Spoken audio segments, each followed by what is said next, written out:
Welcome back to Outdoors 331.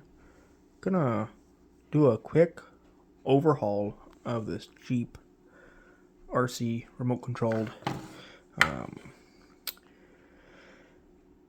vehicle and find out and show you a few things and do a quick overhaul before the sneak peek of the video that's coming out in the next 10 to 15, 20 minutes.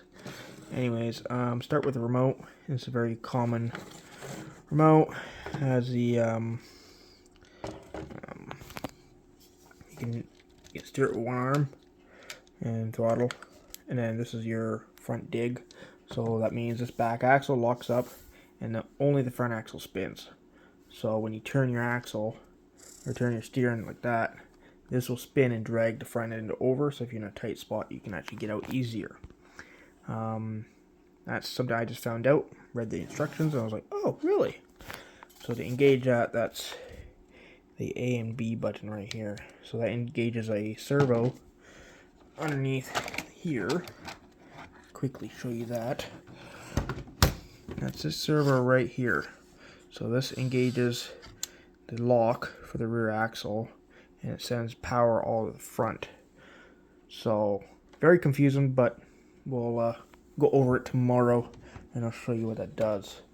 And we're going to test it out in the snow, if we have snow. So be right back while I try to get us back on. We're back. Sorry about that. Anyways, so remote's very simple. Throttle, forward, brake, reverse. Then you got your front dig, like I was just explaining with the axles and that, and then your trims. So you got your throttle trim, steering trim, your brake rating. So when you're going along and you won't brake, that determines how much brake applies to this truck. Now, it's not a real vehicle, so it doesn't have brakes in here or anything, but that's a motor brake. And then down here, I found out what this does. I've never used it before, but I tested it out tonight. If this is turned up, it cuts back your steering, so you cannot roll the vehicle. So that means your steering is limited on how much you can turn, and it puts a stop to you rolling your vehicle if you're going quick. It's not very fast, and I won't say this is the fastest vehicle I have owned, because sneak peek for the next video down the road. But it is a vehicle that a beginner can learn on, because of that feature. Now, I have it set up to 100% because I'm old timer. I've done this a long time, since I was 15 years old. I've had an RC car. Just getting back into the hobby, I bought a brand new one. So you can have 100%, 75%, or only 50%.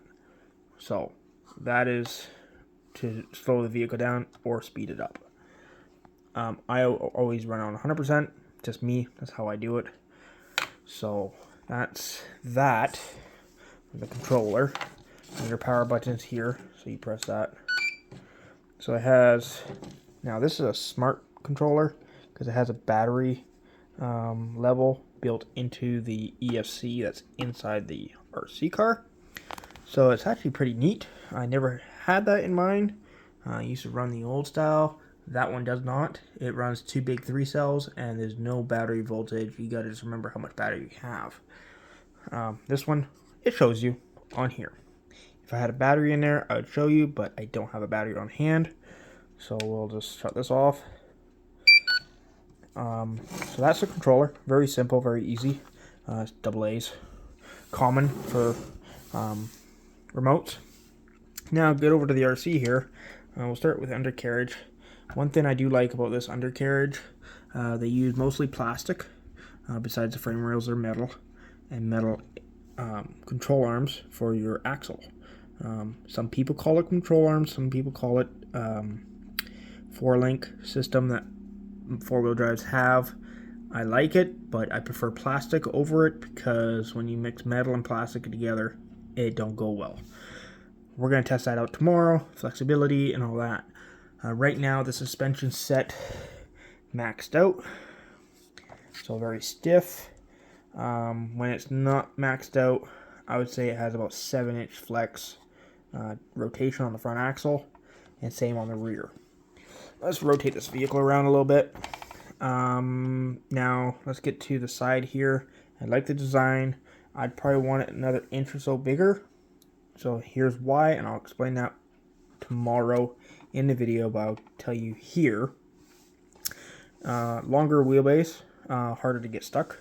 I went through a little ditch, dry ditch. There's loose dirt in that. The front axle didn't go up far enough, and it got stuck really easily.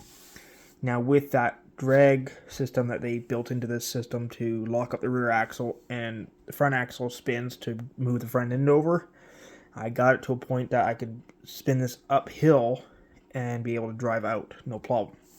So, bonus on that, but there's some negatives, but that's okay. Doors open with a pin. Not very easily, but they do open. Mirrors, I mean, they're mirrors. Quality, they're okay. Let's go to the back. It does come with toe pins, plastic of course, but you're not yanking any RCs out with this one. If it was me, I'd upgrade it to metal. Again, that's a bumper. It's not your drivetrain or anything like that. Drivetrain, I'd suggest to keep plastic, but some people like to upgrade. As me, I keep it plain. Interior, I'd say it's 10 out of 10 for the overlook. Now, I've only had maybe, I'd say 45 minutes on this car driving around on concrete. I haven't driven it in, besides the ditch I just tested out the lock and rear end to spin this around. That's the only time I've had it in dirt.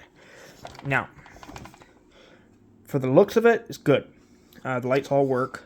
Front and rear lights work. Now we go to undercarriage.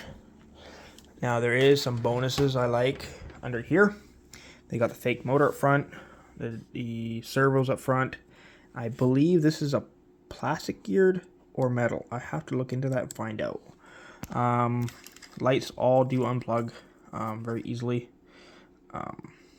So the EFC works really well. It's actually pretty quiet when it boots up.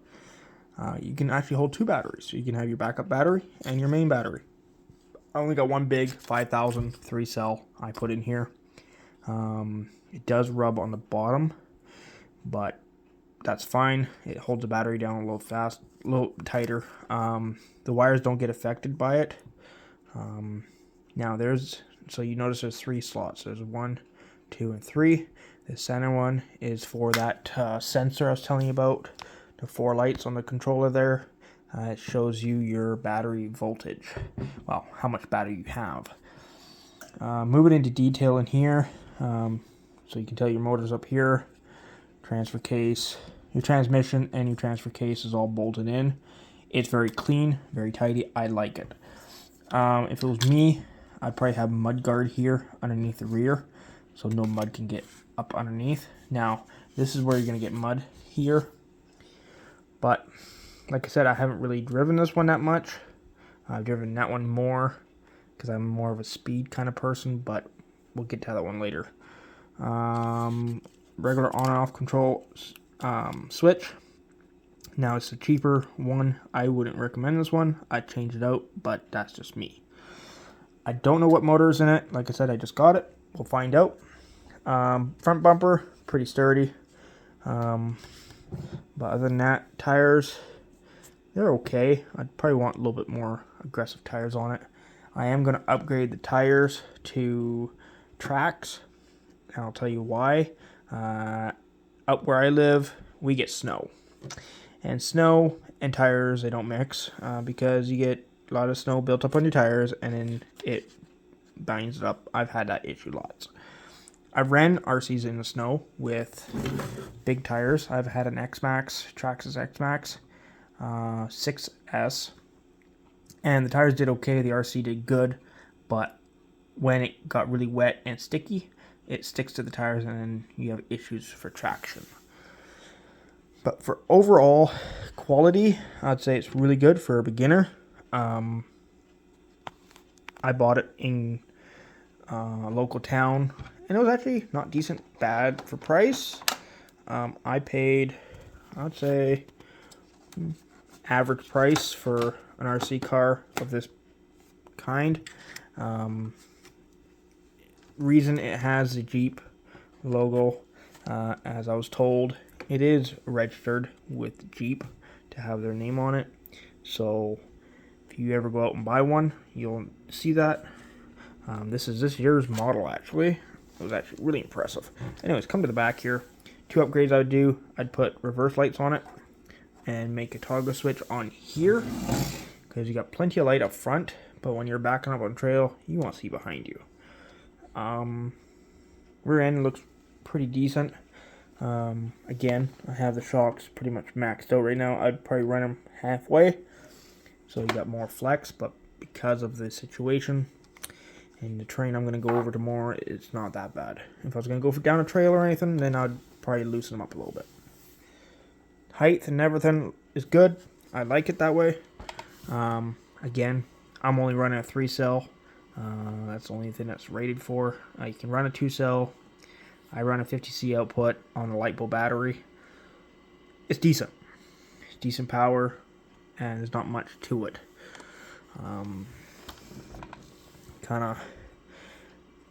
I like to run foamless tires. Some people like running foam tires. I like foamless, so there's no foam in the tires, but this one has foam in the tires. I'm going to leave it. This is my wife's rig, so she's going to do the modifications, but I will do one upgrade to this one is the tracks for her. I might down the road buy one for myself and fully mod it and show you guys. For now, that's the review. First glance of it, 45 minutes running it. You guys can leave me a like, or you can leave a comment down below what you guys want to see. I'm gonna do a review on that one in a couple days once I learn more about it. Never own a low C, so we'll see how that goes. But so far, I'm liking that one. This one is shiny and new. I want to get a review on it and give you some ideas of what I think of it with 45-minute runtime. Batteries. The battery that the RC store provided, or quote on, sold me, it lasts a long time. I don't even think I needed to charge it, to be honest with you, because I only used maybe one line, and that's, so on my LiPo charger it says 4.20. It was at 4.15, so I barely use any battery for 45 minutes running it. Very good, very happy with that. I did notice the transmission, it must be metal, because there's a lot of noise when you drive it. Now that's normal. If it's metal, I'm going to find out, because I'm going to tear it apart and look at it. And I think that's about it.